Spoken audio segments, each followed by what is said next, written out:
don't do it! I'm here! Stop! Don't see you! Stop! They're not talking about me. They're talking about what to do right now.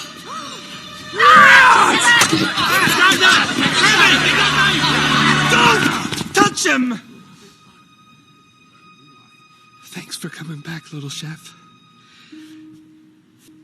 I know this sounds insane, but, well, the truth sounds insane sometimes, but that doesn't mean it's not. The truth. And the truth is, I have no talent at all. But this rat, he's the one behind these recipes. He's the cook. The real cook. He's been hiding under my toque. He's been controlling my actions. He's the reason I can cook the food that's exciting everyone. The reason ego is outside that door. You've been giving me credit for his gift. I know it's a hard thing to believe, but hey, you believed I could cook, right? Look, this works. It's crazy, but it works. We can be the greatest restaurant in Paris, and this rat, this brilliant little chef, can lead us there. What do you say? You with me?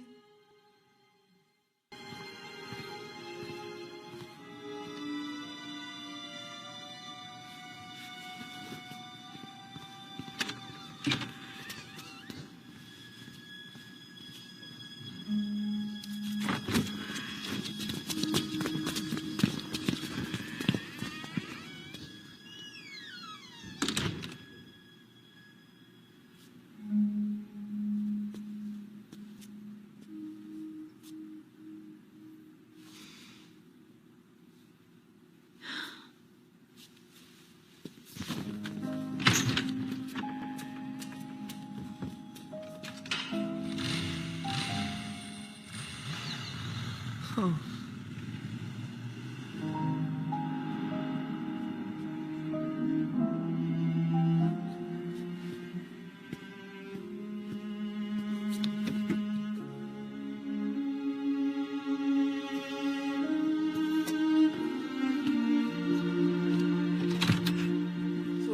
Excellent. So first off, let me say thank you. And you'll find out for a variety of reasons. When you agreed to come on, you made my day. Like I was like beyond psyched. Like I was next level. I was next level psyched. And okay, you'll see why over the course of these interviews. But you know, Lou, I was just looking for information about your life, and one of the things I found out through guests only by asking them is what kind of kid were you? Like, what were your loves? What were your interests? What were your likes? What did you, as a kid, were you a movie kid? Were you what kind of kid were you? As a kid, I loved movies. I mean, since I can really remember, I remember as a young kid, like 5, 6, 7, that age, being into movies, and remember my earliest memories on TV were watching a lot of animation on television, and the Twilight Zone. I remember, as a kid seeing that, and but I was also art. I did like drawing from a real early age, and was encouraged to do that in kindergarten. I think I had a nice teacher, and she picked up on that and recommended art classes to my parents, which I got into, and then a lot of my childhood was spent doing theater, growing up. Yeah. From your Instagram, it looks like you're a big art guy. Like, you're heavily involved in art. Yes. Or art related things. I've always been into art. As a kid, mostly I was doing theater, like drama classes and improv and scene studies before doing musicals, and but I was always doing art on the side just for fun, and maybe illustrating for friends that might, like later in high school, hey, can you illustrate this project for me, like a book report, or and I would do that any chance to draw or illustrate. Yeah, yeah. You know, your credits are divided into two categories, right? We'll get to the actor part in a second, Sure. and then you're on the art department for a variety of really, really unbelievable projects. The Iron Giant, Luca, for those listening, Dumbo, Samurai Jack, Up. So help. Yeah. Like I don't understand when it says art department, right? I love to learn from people. That's part of the great part of interviews. What do you do in the, as a member? Is it different in each of the projects, Lou? It was different in each of the projects. Like the first, my entry into animation was doing like I did get a start doing character cleanup animation. Right. And I did that for a little bit before I got moved into the effects department on the Page Master and Cats Don't Dance, which Yep. were 94 and I think 95 Yeah. or 6. Uh, you know, so anything like smoke, lightning, fire, pixie dust, I was really into that and doing that. What I really wanted to do was get into what was called, you know, visual development, which is concept design for movies and animation. And so when you see art department, it usually means I was doing like some kind of visual concept design or character design for any project. Sometimes it was just color design, like designing color keys for a project. Right. Sometimes it might just be designing lighting. So on all those projects you mentioned, there were different things that I did. Like Luca was just a few weeks of concept design, Gotcha. like underwater vistas and that kind of thing. Which when I was a kid, my mom got me this book, The Treasures of Disney Animation Art, for my 13th birthday, and it's a big book, and it has all the artwork you'd ever see that goes into the making of an animated movie, like actual drawings, animation drawings. But what interested me was the inspirational artwork, like pre-production, you know, just inspirational art to help design what the movie might look and feel like. That's a pretty cool know? gift to get. Yeah, I still have that book. Yeah, and that was a great gift, and they tried to make it. They published it large, so you could the artwork would be you know, it'd be like one piece of artwork per page, like a rough animation drawing or a pastel for say like Night on Bald Mountain sequence. So that really inspired me, and that's what I wanted to do when I got into animation, that kind of artwork. Yeah. Yeah. You know that those are amazing projects. I mean, The Iron Giant by many, including myself, might be one of the. I mean, it's a piece of art. It's one of the most beautiful movies ever made, animated or not. Yeah, no, I love that movie. It's great, and I you know, I worked on it in the very beginning when Brad, you know, was in development at Warner's, and then he came on to and like inherited that project and made it his own. And then I was on it at the very beginning. Then I went away to do development on Monsters Inc. for a while, Okay. and came back to LA and worked on it at the very end, doing some lighting studies, like color keys for that last battle. Yes. When it's dusk and the military's involved, and so I was just helping design what that might look like. It's a pretty awesome job. You know.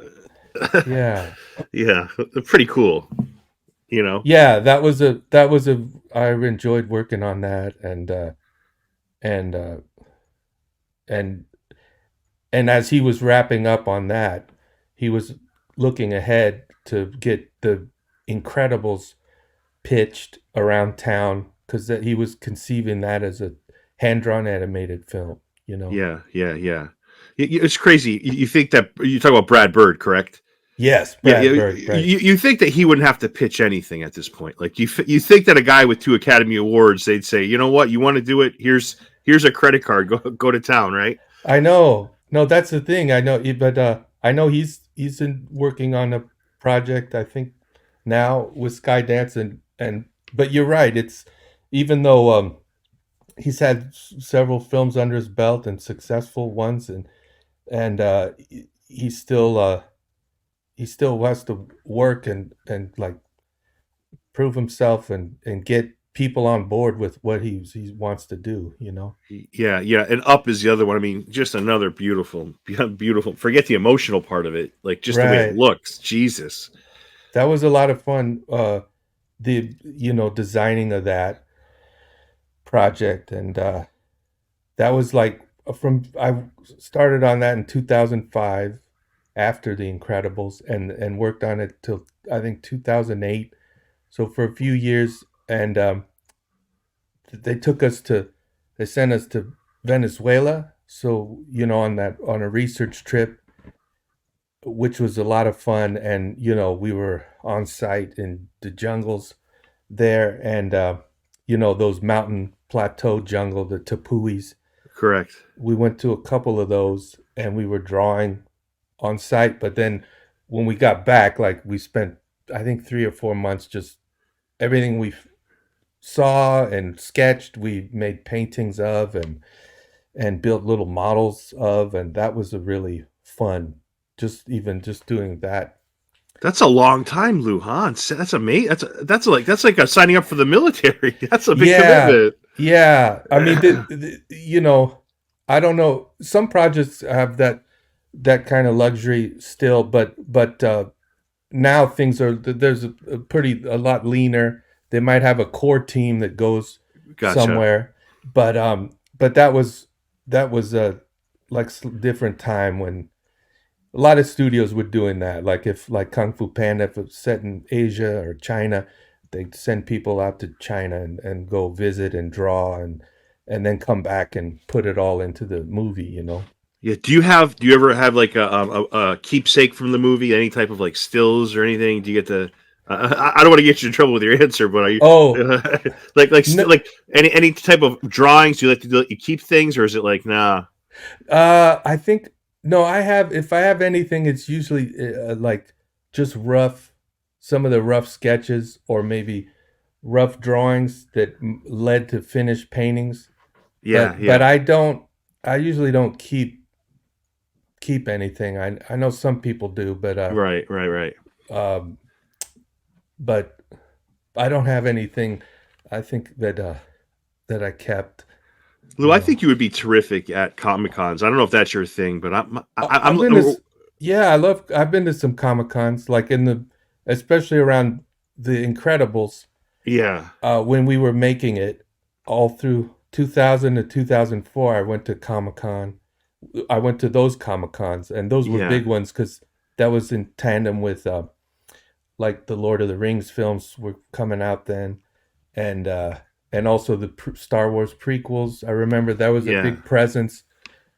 The last one I went to, I think was 2005, maybe or six. You've got. I've never had somebody with your filmography, right? You've got this art background, which is amazing, and then you've got this voice acting background that's unbelievable as well. I had a guy on my show, great actor Phil Lamar, who Oh you know from yeah, Samurai Jack, and he's yeah. a great voiceover actor. But so are you, Lou. You're a real. And I was wondering why don't. And we're going to get into your awesome work here, but why don't you voice act anymore? Because you're so terrific in all your projects. Like, yeah, why did you like? Because I know you have other interests, and if I'm being too nosy, you can tell me to shut up, and I No, will. no, that's fine.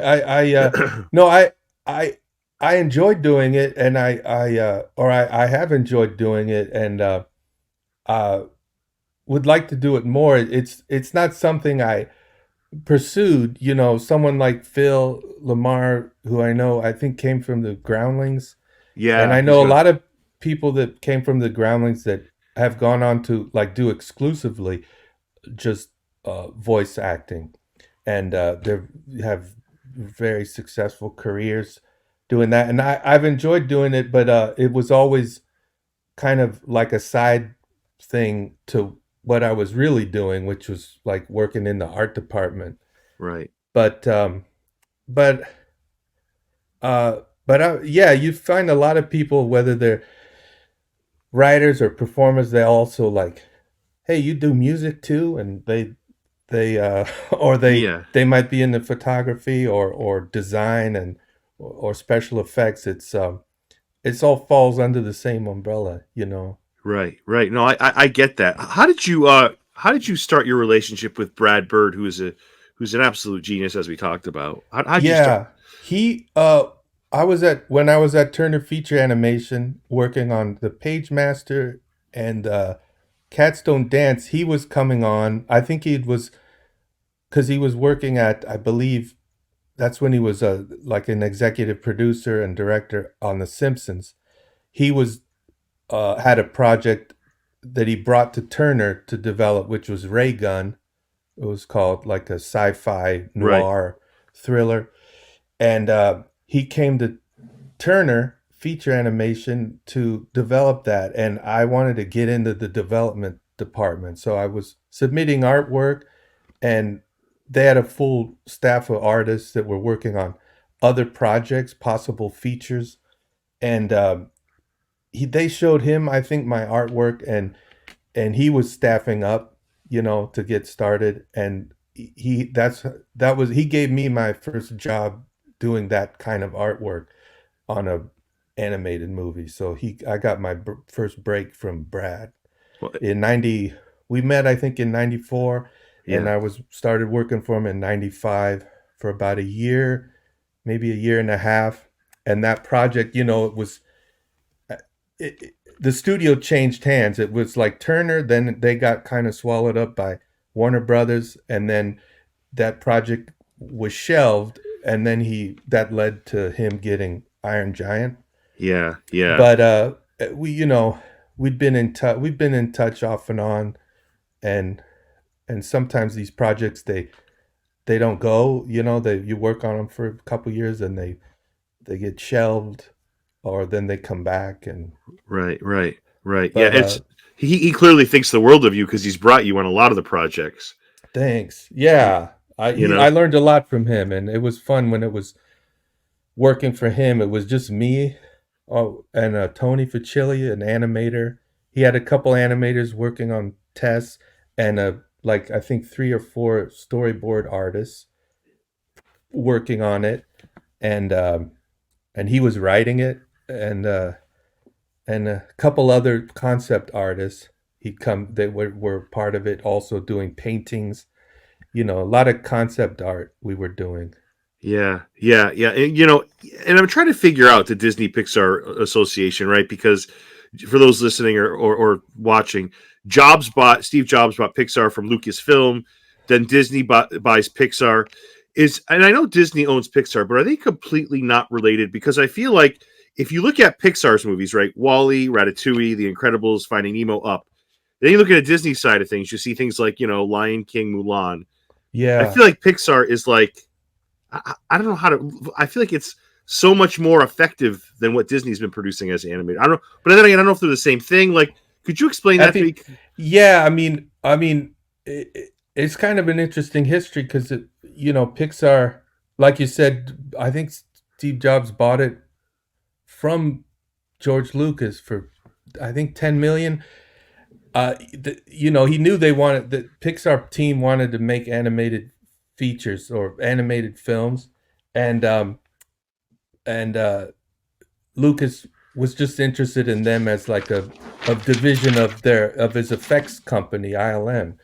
So they were, when he bought them, or when he bought Pixar, Steve Jobs, it was really an independent company. Right. It was an independent movie studio. I don't know if a lot of people know that.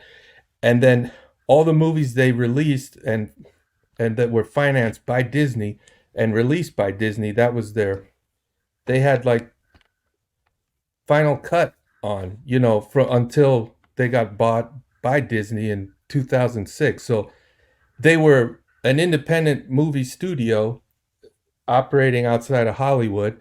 And so all those, but they were in tandem with what Disney Feature was doing, but they were still doing their hand-drawn features, you know. Right. And then 95 was the big year with Toy Story, and And so but they were an independent company until 2006, Right, right, right. and so Yeah. that's the difference. I mean, now they're almost, they've been kind of swallowed up by Disney, so they're like a wing, a division of Disney, even though they're still Pixar, but it's a little different now, Because I feel like Disney's last few animated movies were, I'll just say, potentially political in nature. But do they leave Pixar alone? Can Pixar? Because I feel like Pixar left alone. I feel like let them do what they have to do. I feel like Pixar is just pumps out wonderful movies. Yeah, I mean, I remember some of the timing was unfortunate with COVID. Like I really Yeah, enjoyed uh Turning Red, which I thought was like a great Pixar film, but uh wasn't didn't get a fully released and was on the platform. right. I'm not sure, since I've been out of it for a while, like what the relationship now is, but I think because Disney owns them, I feel like Disney's more in charge now, like of what kind of movies they make, and if they're going to make sequels, that's coming more from Disney. Whereas I think before, like when Steve Jobs still owned the company, Disney or Pixar was driving, like, we're going to make original films, and if we make sequels, we're going to only do it like if it's a story we want to tell, and so they were like in charge of their material. Lou, is that a good thing that Disney has kind of final say in Pixar? Obviously, because they own them, but like, do you think that's a good thing? uh I don't know. I feel like I can only speak to the time I was there, which was like a kind of a unique time, Right, right, right, because like I said, they were independent, and they had final cut over their movie. I mean, that's like Kubrick had final cut on over his films. right. They were co-financed and released by Warner Brothers, but after from Clockwork Orange on, but he was like the studio, he's Right, calling the right. shots, and so I don't know if it's a good or bad. It was just different. Gotcha, gotcha. I want to get into your filmography now, and I've been dying to talk to you, especially about this. I consider myself somewhat knowledgeable of movies, Lou. I think I do my homework, but somehow Yeah, some animated movies passed me by. Like, not because I thought they were bad; they just, over the course of life, I just said, "I'll get to that. I'll get to that." Well, Ratatouille is one of those movies, right? I have a right. 3-year-old daughter, and one of the things we do after we read is I will watch 20 minutes of a movie with her each day. So the one of them was Ratatouille, and to make a long story short, I was sobbing by the end of that movie. I couldn't. Oh, Oh my god, it was so embarrassing. right. And she's like, "Daddy, why are you crying?" And I'm like, it's because she's 3, so she doesn't get all the concepts completely. But Yeah, what a beautiful, beautiful movie, Lou. it's a thing. Thing. Yeah, I mean, I'm happy that I was to be part of it, and You were a it's big funny. part of it. You were a big part of it, though, Lou. Like, I know you're asked to do things, but you're Yeah, terrific. You're terrific in this movie. thanks, thank you. I get when people reach out to me, it's usually that's the one. Like, I grew up with Ratatouille, and I love it, and uh and what you did in it, and I do like the movie a lot, and and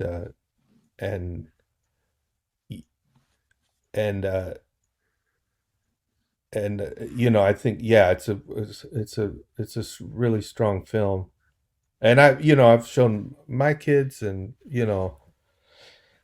and Do, do your kids think too. it's cool that their dad's Alfredo Linguini? Yeah, I think so. I think when we first showed them, I think it was they might have been a little too young, Yeah, my but daughter's a little too young, I think. But yeah, I get yeah, it. Yeah, yeah. but then now they're 10 and 13, so that they they like the Pixar films, and they keep up on other films too, like Ye- Miyazaki's films and Yeah. Disney, and DreamWorks, you know. Yeah, yeah, you know, he's such a great Alfredo is such a great person, right? He's so everyone forget the cooking and the loving part. I get that, but as a character, he's so endearing. He's so kind. He's honest. He has a huge heart. He sincerely cares about Remy. Like Right. in the face of when people are telling him no, no, no. I mean, he's just a good soul. Like I know the rat kind of steals the show with many people, and that's fine. But like for me, my daughter and I we were talking about how kind and nice this Linguini was, right? Because he's just such a good person. He's just such a when you watch this movie, he's a little awkward, he's a little goofy, but he's just such a good person, right? Yeah. Yeah. I think that, I mean, I feel like, uh, and that, you know, again, that's Brad. That all this was kind of seemed accidental almost because it was just intended to be the temporary scratch track, what they call, you know, like a lot of times they make a movie, they just, hey, can you come down and in the recording studio and record these lines? We got a screening coming up, and they always do that. But occasionally they'll keep the voice or just cast people at the studio. There are a lot of artists at Pixar that have voiced other characters, like Joe Ramp, who voiced several characters. Uh, Jeff Pigeon is the aliens, you know, the Yeah. claw Mm-hmm. aliens, and a lot of people in house that do voices. And Brad pushed to keep me in the movie, which was nice. And so originally my that Linguini part was smaller until Brad came on and he fleshed it out. Um, you know, Yeah, as a means for the rat to be able to cook and puppeteer me around. And so that's pretty. yeah, That's pretty exciting when he tells you because the movie originally it started off with just is it Jan Pinkava? Am I saying that name right? yeah, Jan Pinkova, yeah, Pinkava, yeah. But I yeah, guess he couldn't figure out how to. If you believe what you read, he couldn't get how to get Remy and Linguini to work together. Right? Brad comes along and thinks of the hair thing, right? But right. but Jan could not. He could not find a way to mesh these two so they could work in sync. Is that correct, Lou? Uh, I mean, when I was first involved with it, like I said, that Linguini character was just a minor, like a more of a background character. So Right. I don't think Jan was thinking of him um, so much then as the vessel for Remy to be Right. able to cook. Uh, but that's but I know Brad brought that into it, and that's why the part expanded, you know. Right. And he wrote more and a lot of dialogue, and all while he was doing that, I was busy working on Up, and so I was in the studio, like in the art department, but he'd bring me down and to recording and to record a bunch of new dialogue, and that went on up until close to the release of the film in 2007. Wait, you were doing the art for Up and you were recording Alfredo Linguini at the same time? Yeah, yeah. I mean, most of the time, you know, my job, to be clear, 9 to 5, I'm working in the art department Right, on right. Up. But you know, like maybe for an hour block of time here and there throughout the months, I'd come in and Brad would direct me in the recording session. And then, like, usually it was because they'd have a big screening coming up. So, and so they cut my like record me, cut the voice in, and that went on for over the course of 2 plus years. I think it was a long Wow. process. Yeah, Wow. Why do you think Brad kept you as Linguini? I don't know. I mean, I think he. You have an amazing voice, by the way. I'm listening to Thanks. you now, and I'm thinking of Ratatouille. It's Yeah, just so cool. It's just really cool. thanks. He. I mean, what's funny with Brad? He. Some of the performance. I feel like he should get credit for the performance too because he cut. outtakes together, or things where I was like trying to gear up, Right. and I might say, "No, wait a minute," and he would like take those bits of dialogue and put it and make the performance out of the in the editing, you know. So I feel like he he shaped it a lot too, and I think he just liked the voice. I know that others, I think John Lasseter wasn't so keen on it. Maybe I think they wanted, maybe the studio wanted a name or someone known, and Brad was like, he said, "No, we're gonna. This is the voice." That's So awesome. That's great. That is so great. yeah, I'm happy they went that direction too. I'm happy. yeah, I'm happy about that too. I mean, I feel honored about that, um, and it was a fun way to get to work with Brad too. Yeah. But not in the art department, just in another dimension, you know. Yeah, and sometimes you talk about it like it's like no big deal. I know you worked very hard, but I just feel I don't think the impact that you had in this role. I think you were, and this is why Brad is a genius, because he realized how good you were, and the fact that he was able to kind of push those aside, looking for that big name. Right, I love when I hear stories like that, because I always hear that story in reverse, and somebody gets bounced out in your position, and I'm happy. right. I'm so thrilled that it's the classic that it is, partially because of what you did in this role. So that's awesome, Lou. Thanks. Yeah, yeah. Do you bring any of yourself into it? I know Brad has direction for you. I know he has lines for you. I get it. But Yeah. do you bring any of yourself into him? Yeah, I think so. Like some of the nervous energy, some of the nervousness is me, the awkwardness, but you know, he amplifies it. Usually, and some of the direction would be like, "Could you say that, but compress it and faster?" And you know, and so it is me, but it's like a heightened, you know. Gotcha. It's Gotcha. Yeah. more Exaggerated. energized. It's like amped up and caffeinated version. You know, I really like Remy and Luigi Linguini's rapport. I like the way Linguini really gives him a chance to be the cook he wants, and Yeah, Remy kind of gives him a chance to develop his cooking. And I don't know, I just feel like they work so well as a team. And I mean, you read anything on Reddit and Facebook or wherever movies are. yeah. This is most people's favorite animated movie, Ratatouille. Ratatouille. Oh wow. 100%. 100%. I Yeah. mean, it's got an 8.1 with like I don't know, 700,000 votes. It's Right. insane, you know. Why do you think that is? What do you think people see in this, Lou?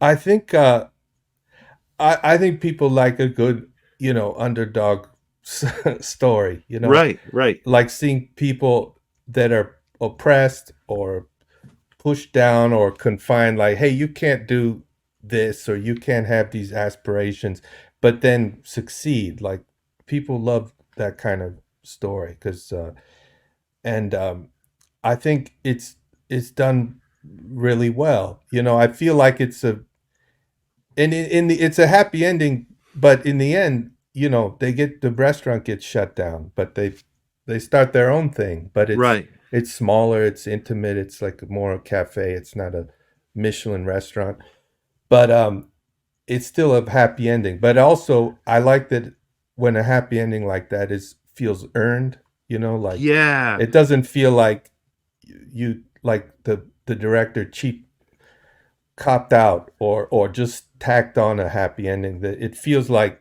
it was earned, you They went know. through something. Yeah, I so agree you with know. you. But this is what I was trying to say earlier. I feel like if this movie came out in 2024, Disney would have over controlled Pixar and said, you know what? The restaurant does not shut down. We end on a happy note, and life goes on inside the restaurant. Yeah, Whereas, you know, Brad did not take the easy way out. It does feel earned. It feels like they've been through something, and this is part of its greatness, Lou. yeah. You And know? yeah, I think that's why it holds up, you know. And personally too, for me, one of the things that was a great joy that, although I never met him, is that like I have scenes with Ian Holm, who's one of my favorite character actors of just actors period of all time. But I remember as a kid, my mom taking me to see Time Bandits. We went to the movies because my sister, she was like at camp with like sixth grade camp. So we go to see Time Bandits, and I Great movie. remember he plays Napoleon in that film, and I was like, wait a minute, I know that guy. And I'd seen him before when my parents took me to see Chariots of Fire. He plays the running coach, I Right, think, right, to the Ben right. Cross character. I was like, that's the same actor. Yeah. What an amazing actor. He's in one movie, he's like a serious role, and then this one he's Napoleon, and he's comedic. And I just love that I got to be in the scenes with his character. That was That's like great. a That's bonus. great. That's great. Uh, Do you have dialogue with Patton Oswalt? uh, I we mean, do. like, yeah, Oh, yeah. I mean, in the movie, yeah, I get that. But like together, do you guys ever talk about, or is it kind of the way Brad directs it? You never get a chance to run into each other. we didn't record together, but I remember during the press for the film, I met him and Right. Janine Garofalo, and Patton he's like my favorite all-time stand-up comedian. So to be able to talk to him, and then we were on some of the same projects together later. He worked a little bit on Henry Selick project, and I remember I talked to him on when he worked on that for a bit, and I think he's great in that movie, and you know, Yeah, yeah.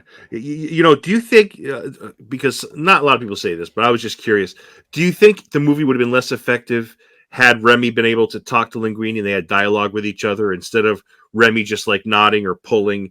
Do you think oh do you think that it was a good idea and Brad obviously is correct, but do you think it would have been a different movie had they been able to talk and communicate with each other? yeah, I would have been different. I don't know what that means. It would have been better. I think what I think you get with him, it being just physical performance and communicating physically, is that you retain the physicality of the rat, which I like. I mean, I Right. like that Brad, he kept him on all fours, and he it's not just anthropomorphized in the sense that it could be a human character, but it's a rat. In this, he maintained what's interesting about rats and brought that into the animation and the way he interacts. Yeah, yeah, and Chef Skinner. I got to tell you, he's one of the most terrible, unlikable antagonists I've ever seen in a Disney movie. Yeah, For a little guy, boy, is he super unlikable. I mean, yeah, he gets poor Linguini drunk, and he's just always looking to get him. What a horrible antagonist. yeah. Oh, I'm not a fan. Yeah, I think he's funny though too because of his aspirations. I thought that was unique Yeah, of having his own line of basically frozen food. frozen Like, foods. The irony of having like this Michelin rated restaurant, yeah, and he's thinking frozen foods to sell, which is insane, right? yeah, I mean, I don't know. The other thing I wanted to ask you about was Anton Ego, who's just amazing as a character, because when we see him at first, he's pale. yeah, He looks like Uncle Fester from the Addams right, Family. But when he has the ratatouille, the dish, and he gives his monologue, and he tries the food, and he drops the pen yeah, because he's blown back to his childhood because that's what this food has done for him. That's one of those moments, Lou, where I was like, "Oh my god!" Like, yeah, I mean, just to think of that part of the movie, the food was so good and so nostalgic to him. It brought him back. He drops the pen, and then subtly his face gets color. It's like yeah. uh, that's all. That's unbelievable. As a movie fan, that's the stuff that like you go to the theater to see. That's the stuff. Yeah, I agree, and I remember seeing that in an early screening, and that in rough storyboards, in a rough Yeah, animatic, and that still worked really well in rough drawings. That moment when he's like transported back to childhood, and that kind of comfort from his mother and the food, and and you know that's one of those times where you're like, if it works in roughs drawings, you know it's gonna still work uh, in the finished film. So that was educational to see that, you know. You know, Lou, in this movie, no age group. This doesn't. You could be 3, you could be 103, and still Yeah. appreciate it. Like, it's not a kids movie, it's not an adults movie, it's a human being movie. Like, it's so wonderful in that regard. Yes. I agree. Yeah, I think it doesn't talk down to children. It doesn't talk down to adults. And I feel it it deals with the ideas that are adult, but in a way that's somehow age appropriate for everyone. You know. Yeah, and it's insane the amount of people that are professional chefs. Like before Anthony Bourdain passed, he said, you know, this movie is more passionate about food than very few films have done what Ratatouille did. And you can Oh go on and wow. on. Yeah, Bourdain said, you know, when I saw it first, it was like a punch in the chest. It was literally breathtaking. I mean, Oh wow. there's Gordon Ramsay, Alton Brown, like all these famous, like they were so blown away by it. Like, I don't know, that's you, and there's not to have a pun here. There's no real recipe for how to make a movie like this. It just Right. hits so many people. Like, I watched it and loved it.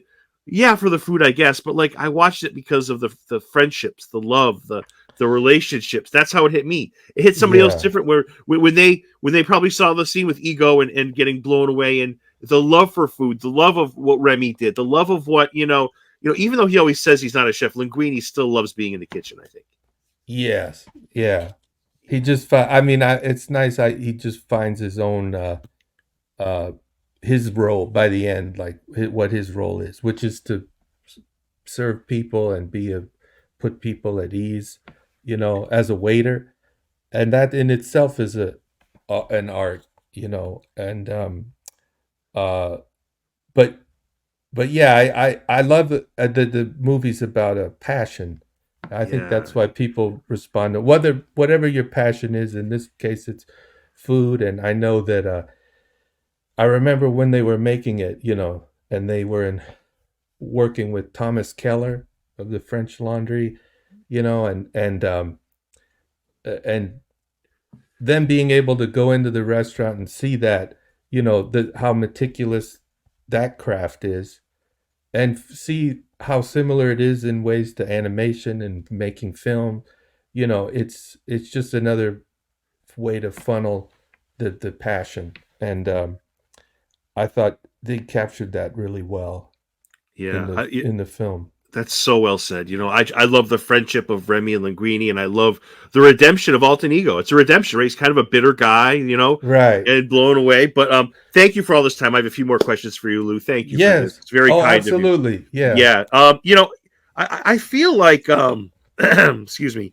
I feel like do you want to get back into voice acting? Do you want to, or are you kind of all set with it? Because after watching this, it was just such a sweet thing, and I feel like I was stunned to see that you have these amazing. We're talking about a few more of your credits, but like I totally thought like I was expecting this long list.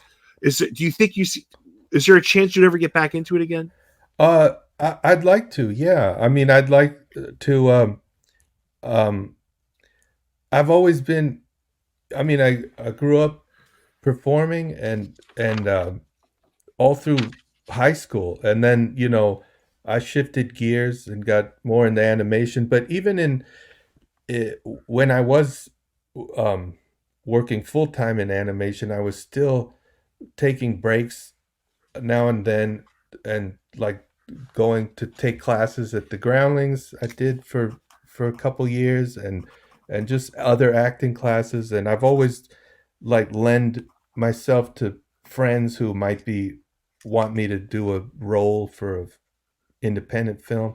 I enjoy it very much, and I'd still like to do it and stay involved. Just always be involved creatively, and whether it's doing art or performing, I feel like it's all the same thing, really.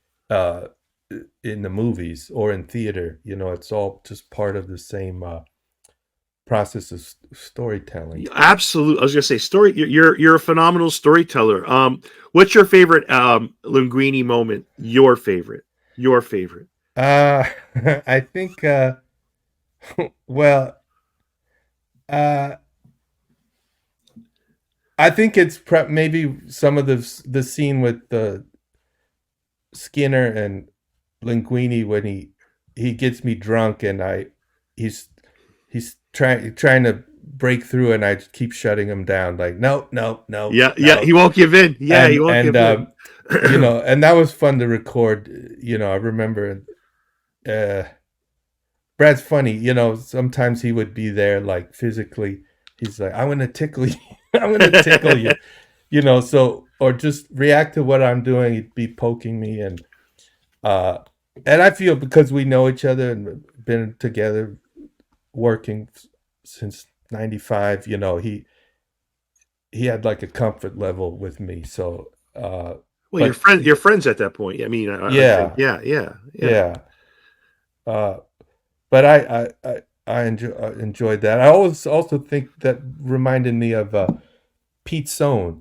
Pete Sohn, who's have you talked to him? He's directed Elemental and The Good Dinosaur, and he was great as Emile, the Remy's brother. Oh, okay. I knew he directed Elemental. I didn't know he was okay. And that was the same thing. He worked on The Incredibles. I can't remember what he was. I think he was working on Incredibles, but at the time he was, or maybe it was something else. But he was same thing. He did scratch dialogue for that character, temporary. But then he was also cast, and he's great in that role. Yeah. My favorite Linguini moment is when he introduces Remy and just basically gets his back and says, "This is who's responsible." Everyone walks out, but that's my favorite moment where he just stood his ground, was willing to lose a bunch of people, a bunch of friends or whatever, and just to get his back. I thought that was a beautiful moment there. You mean when everyone, like most of the people, walks out? Most of the cast walks out. Except, there's like one left, Janine's character. Colette, except Colette. Yeah, right. Yeah, I thought that was an awesome, powerful moment. I thought that was a great moment.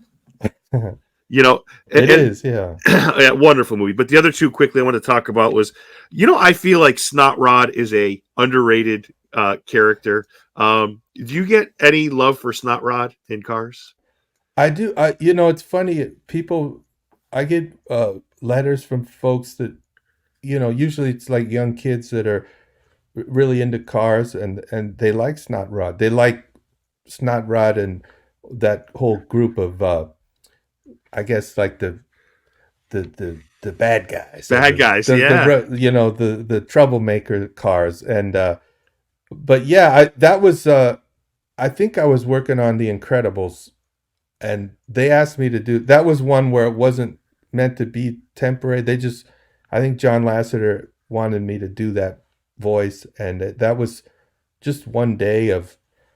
I just remember sneezing a lot, on cue, and and then we got it. But a lot of people like that, and I get a lot of letters from young kids about that. But there's another movie that I watched with my daughter I hadn't seen before, and it just moved me. It's a really special movie. It's Paul Newman's last movie. And yes, Paul Newman's last movie. And then you're watching his character, and it's some of those moments, I'm not ready for Ratatouille is filled with emotional punches. But I wasn't expecting it as much in Cars. I loved Cars, it was great.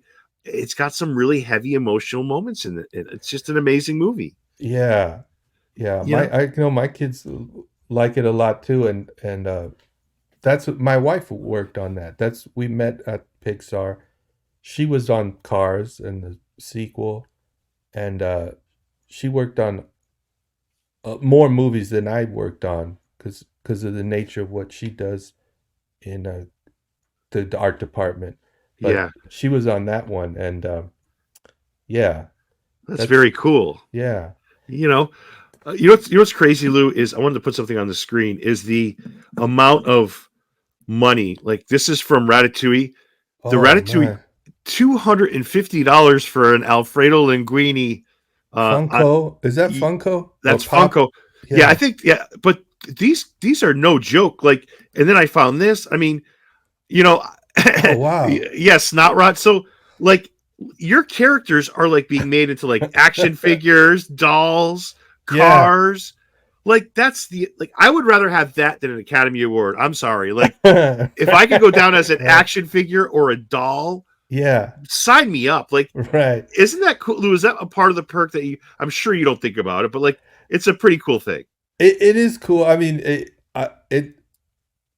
it's less on my radar. I mean, I think for people like at the studio that there are a lot of toy collectors there, and I mean, that went into that's a big part of Toy Story is the love of toys and Yes. toy collecting. So I think it's not so much on my radar. It's kind of it's cool though, but yeah, it's crazy how what kind of money and world there is in toys, Because that's why I said there used to be like not many Comic Cons like in 2005 and 6 like you mentioned, but like now there's like hundreds every year. So I'm wondering, like, I know you're a busy person, but I'm sure there's Ratatouille fans, Cars fans, the Incredibles fans that would love to meet you or get your autograph or pay for a picture or whatever. Right. I don't know. I'd put it in the back of my mind if I were you, because I think that much of your work. Thank you. Yeah. And I have to say, Cars, again, a Siki movie. And the last one I wanted to talk about was The Incredibles. Bertie Kropp's kind of a funny character. Oh, thanks. That it's funny. I remember telling Brad, I was like, because again, it was an issue. Hey, can you come down and do this scratch voice for this character? Sure. But I was telling Brad, you should hire Alan Arkin for this character. That's who I was thinking of, Alan Arkin as that role. But that was just one where he said, no, you're going to do this voice. So I was happy to be part of it, and it was fun. I did that, and there's also the suicide jumper, the one in the beginning that that says, you didn't save my life, you ruined my death. That's what you did. And just this like little small roles like that. A lot of people at Pixar are in that movie, did voices, Well, what's amazing, Lou? I guess it's telling about you and telling about Brad is that you're recommending Alan Arkin, and he's saying, "Nah, that's okay. I'm going to go with you." That's right. That's pretty awesome. That's telling about both people. Yeah, I remember they were trying to cast E, and eventually, I remember I think he was trying to work with Lily Tomlin, and she said you should do it to Brad. Right. And he, in art reviews and in any time he would bring up E, he was voicing and acting the character out, and obviously as the writer he knows it backwards and forwards, so he was great as that character. So that's not to say other actors couldn't do it, but sometimes it just you hit and it hits right and it works. Is there a memory you have, Lou, that I haven't brought up that you're fond of, or is anything off the top of your head with all the things you've done, and any kind of moment that is special to you? I'm sure there's so many. It's kind of an unfair question. Well, I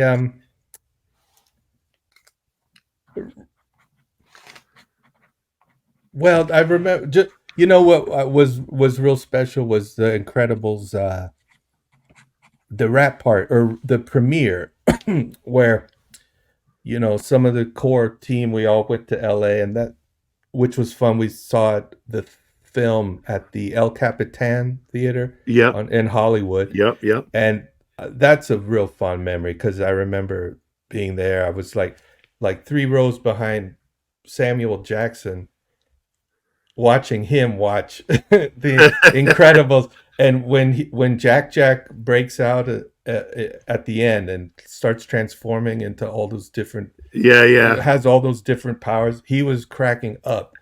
He was almost on the floor, and that was a great joy. Also to meet you know, Craig T. Nelson, who, you know, I'd loved since I was a kid watching when I saw Poltergeist. And I remember when he was that character, we were designing it saying Craig T. Nelson, you know, like Yeah. because he had the look, you know, of this like aging football star.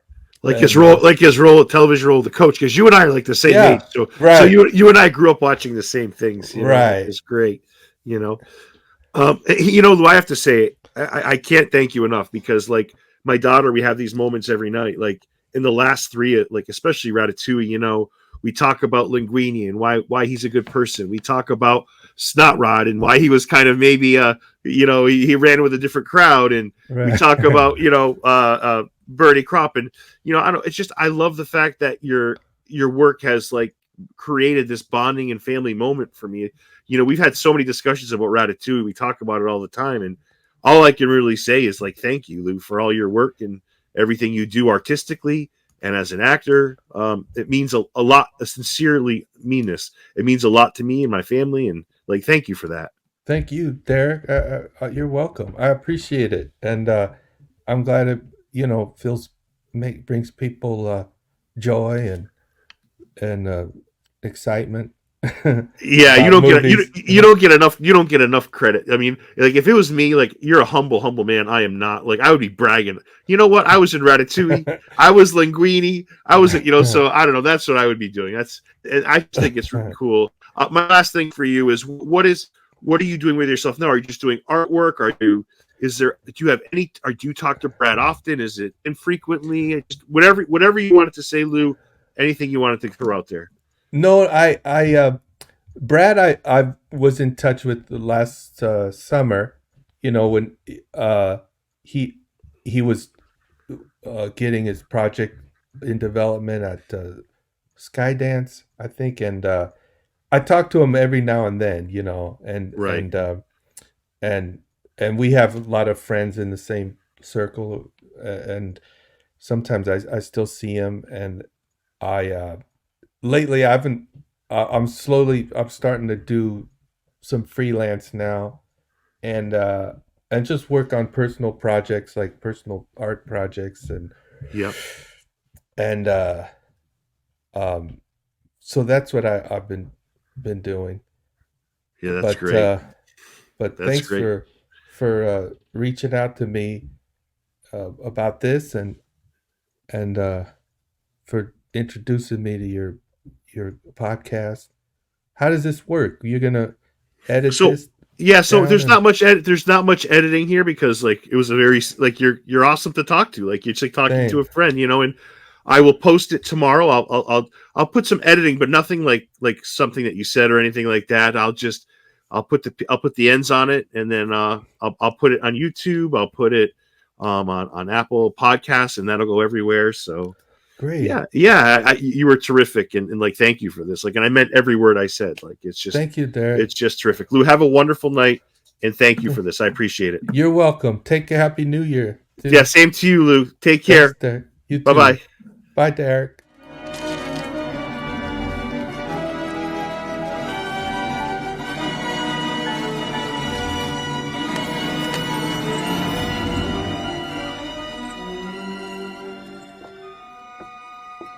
Ratatouille? They must be joking.